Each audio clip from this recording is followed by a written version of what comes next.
A continuación, ortopedia y traumatología.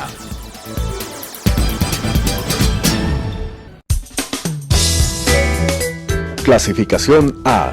Apto para todo público.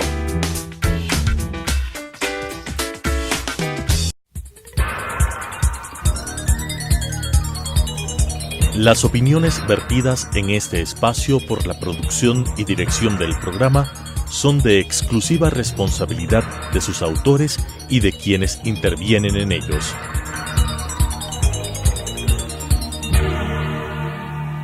Telesucesos Canal 29 UHF presenta Ortopedia y Traumatología, un programa enfocado a la salud y prevención de enfermedades del sistema músculo-esquelético, con la conducción del doctor Marcelo Bonilla López. Ortopedia y Traumatología. Buenos días. Vamos a continuar con las fracturas de la muñeca y de la mano. Son fracturas que tal vez se presentan con mayor frecuencia que muchas de las otras fracturas a nivel del miembro superior. La fractura de Colles es la fractura del extremo distal del radio, que se produce a 3-4 centímetros por encima de la articulación de la radiocarpiana. Se desvía, se produce por lo general por una caída en hiperextensión de la muñeca y de la mano, y va a producir un desplazamiento del extremo distal del radio de unos hacia posterior. Decimos que se produce una deformidad en dorso del tenedor, ya que se produce la angulación que se ve en el dorso del tenedor, y se va a producir un desplazamiento del extremo distal del radio hacia posterior. Vemos cómo el extremo distal del radio, a través de la fractura, a nivel de la fractura, se desplaza hacia posterior y se va a producir esa angulación como un dorso de tenedor con un desplazamiento del extremo distal del radio hacia posterior. La siguiente, por favor. Vemos una reducción con yeso en la cual vamos a procurar realizar una desviación cubital con el objeto de ganar longitud en el radio, y vamos a producir una tracción a nivel del pulgar a que quede a nivel del radio, y una tracción con el objeto de recuperar la longitud del radio. Longitud del radio que debe ser unos 2 centímetros por debajo, hacia distal, del extremo distal del cúbito. En esta forma vamos a mantener una función de la muñeca, aunque no siempre se logra reducir anatómicamente sin operar. Esta reducción es muchas veces aceptable, pero siempre tenemos que tener la longitud del radio por debajo de la longitud del cúbito, mantener más o menos unos 2 centímetros hacia distal del radio. De esta forma no vamos a perder la desviación radial o la desviación cubital de la muñeca. La siguiente, por favor. Esta tenemos la longitud del radio, unos 2 centímetros por debajo del cúbito. La siguiente, por favor. Esto, un acostamiento del radio por una impactación del radio a nivel de la fractura, y vamos a ver que al momento de realizar, que ya está consolidado, vamos a perder una desviación de la desviación cubital, y vamos a ver siempre una prominencia, una saliencia del extremo distal del cúbito. Y esto muchas veces nos va a producir dolor al momento de la pronosupinación o de la desviación cubital, y tenemos que tener en cuenta que muchas veces nos obliga, si es que hay mucha molestia, mucho dolor, a realizar una resección del extremo distal del cúbito con el objeto de aumentar este movimiento. La siguiente, por favor. Vemos una fractura en la cual, en esa lateral, vemos la desviación del radio, del extremo distal del radio, que debe ser una inclinación hacia volar, hacia abajo. Vemos que en este caso está viendo esta desviación hacia arriba. Entonces hay un desplazamiento de ese radio y vamos a ver cómo se pierde prácticamente la función, la extensión de la muñeca por esta falta de precaución al momento de mantener la desviación volar del extremo distal del radio. La siguiente, por favor. Vemos cómo vamos a desviar la mano hacia cubital con el objeto de obtener un crecimiento, un aumento del extremo distal del radio con una congruencia de los 2 centímetros más distales del radio a nivel, en relación con el cúbito. La siguiente, por favor. Vemos en una fractura conminuta cómo vamos a realizar no tanto la integridad de la articulación, pero vamos a tratar de mantener la longitud del radio con el objeto de mantener sin desviación esta. Después, posteriormente, si es que vemos que no hay una reducción anatómica, una reducción completa del extremo distal del radio, pero tenemos que mantener el espacio.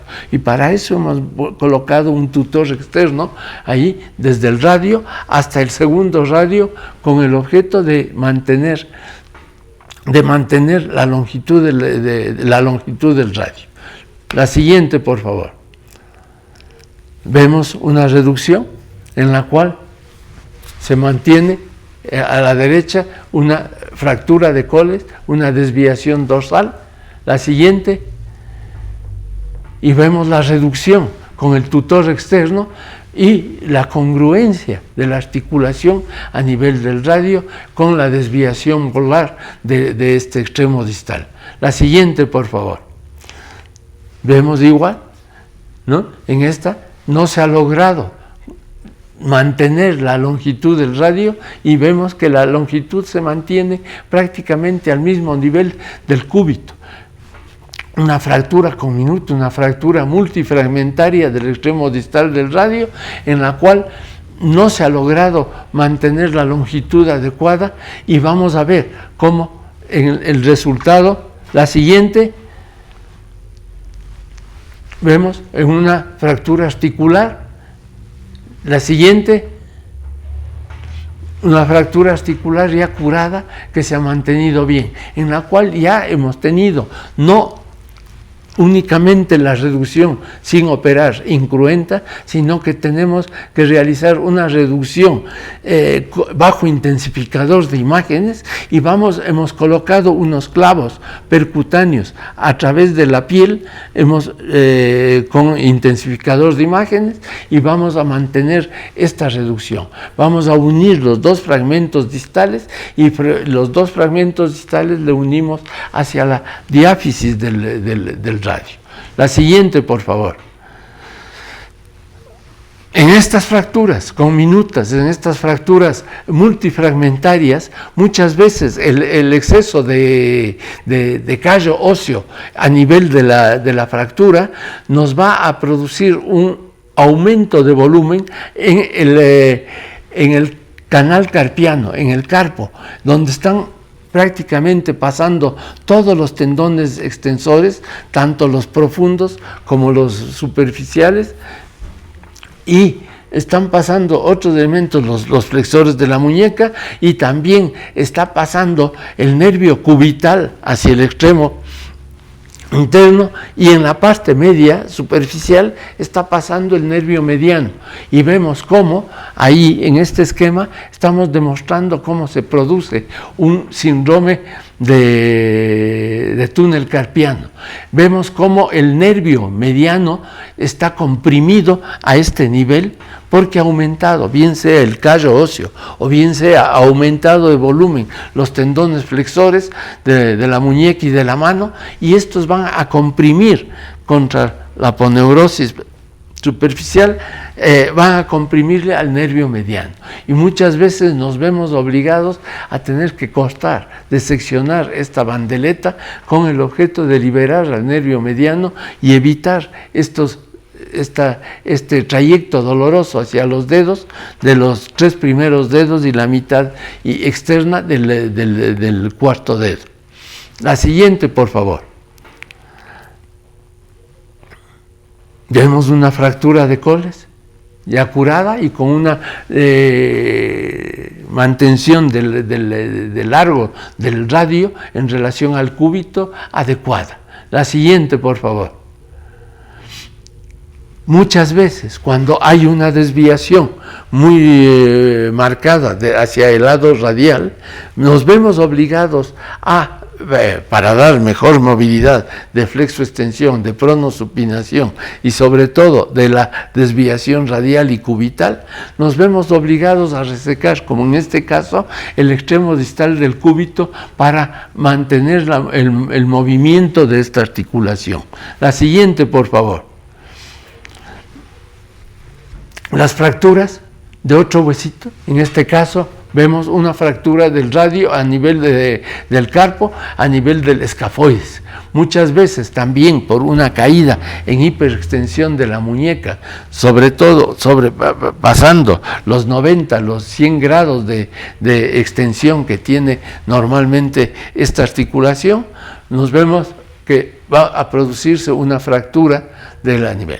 Al momento de que llega a los 90, 100 grados, vemos como el extremo proximal del escafoides se mantiene fijo, mientras que el extremo distal a este nivel se produce una desviación hacia palmar y hacia el lado cubital.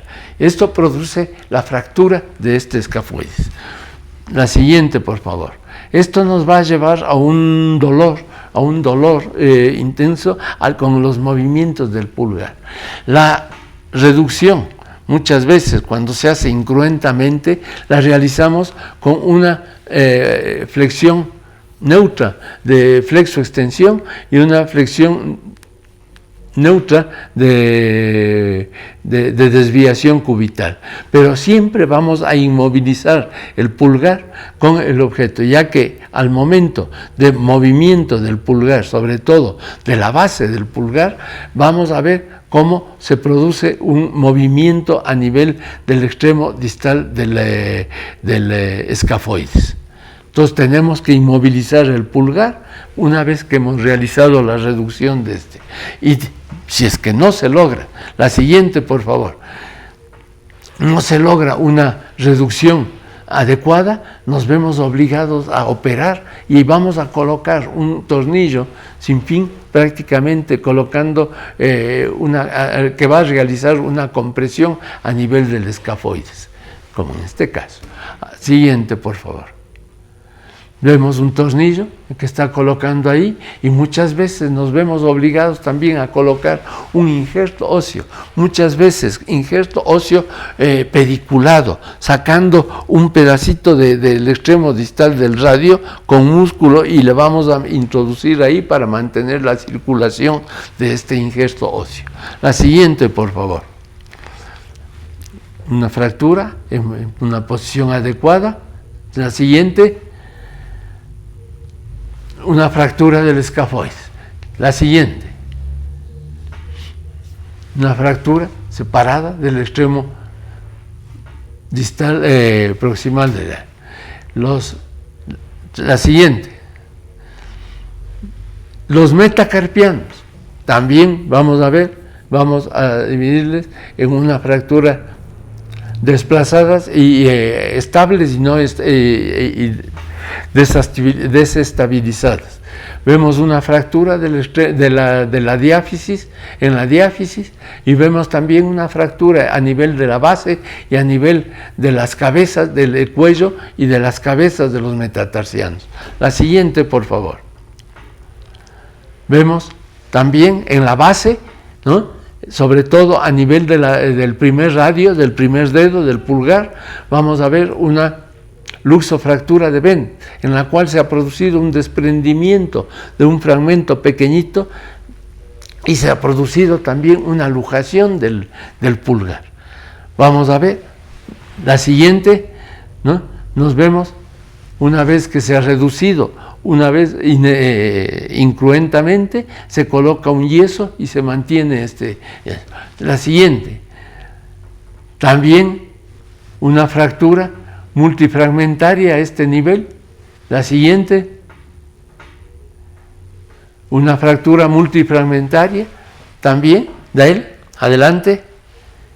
La siguiente, y vemos también que en la base, en el cuello, también se pueden producir una fractura a nivel del cuello o de la cabeza, en la cual fractura de boxeador o fractura de trompón mal dado, que va a producir un desplazamiento de la cabeza hacia palmar.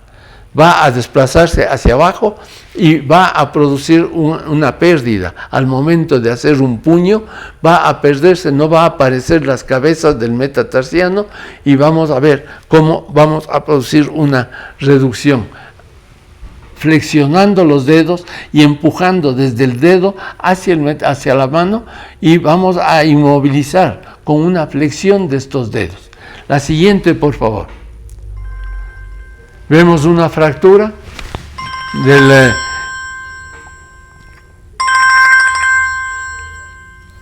metatarsiano, de la cabeza del metatarsiano, realizando una reducción incruenta. Adelante. Una luxofractura de Bennett y una fractura del quinto metatarsiano de trompón mal dado. La siguiente.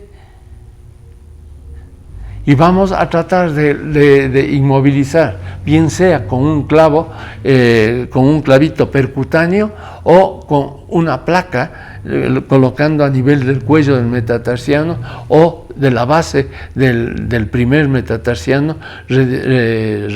reduciendo la luxación y la fractura de la luxofractura de Bennett. La siguiente. Vemos reducida ya la fractura a un nivel del cuerpo, de la diáfisis del tercer metatarsiano, en la cual se puede realizar la colocación de una placa, la siguiente, o de clavos percutáneos, en la cual se han reducido y se mantiene con una valva de yeso. La siguiente, por favor. O una placa a nivel bien sea de la base o bien sea de la diáfisis o de la base de la cabeza de los metatarsianos. La siguiente, por favor.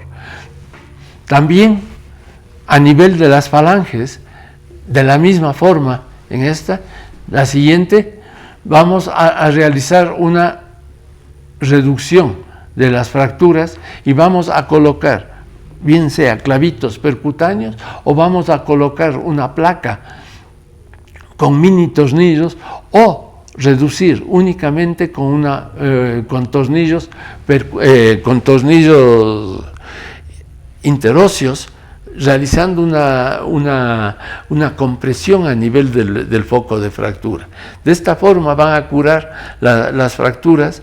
Y también tenemos otras lesiones, como son la lesión de los tendones extensores, bien sea en la fractura. Muchas veces vamos a ver cómo se produce una caída de la falange distal y no es más que otra cosa que un desprendimiento del tendón extensor a nivel de la falange distal, por lo cual va a perder la extensión de este dedo. Muchas veces nos vemos obligados a realizar una reducción, una inmovilización con una hiperextensión del dedo, reduciendo una extensión de la falange distal y una flexión de la falange proximal. En esta forma vamos a unir, a pegar el fragmento del tendón y se va a producir. Muchas veces, si no se logra la función de este tendón, vamos a vernos obligados a colocar un transóseo, una sutura con el objeto de pegar el fragmentito del tendón en la base de la falange, con el objeto de recuperar la extensión de la ruptura o la desinserción del tendón extensor. Muchas veces también se puede producir en la parte central del tendón extensor, del extensor, y se va a producir una luxación de las bandeletas distales y vamos a encontrar el dedo flexionado con una hiperextensión de la falange. En esta forma vamos a encontrar y vamos a ver que no puede extender la falange, la interfalángica proximal.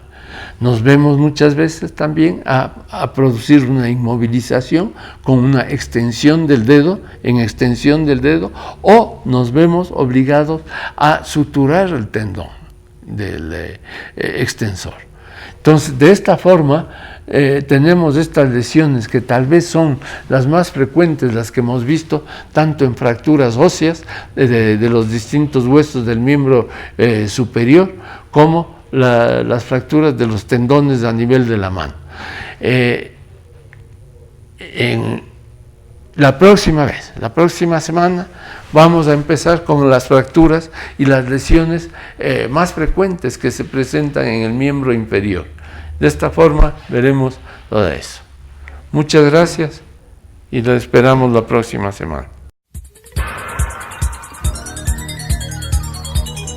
Las opiniones vertidas en este espacio por la producción y dirección del programa son de exclusiva responsabilidad de sus autores y de quienes intervienen en ellos.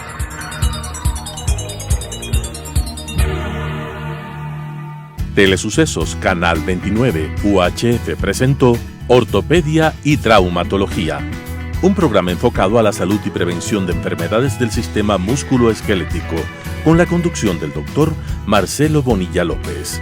Ortopedia y Traumatología.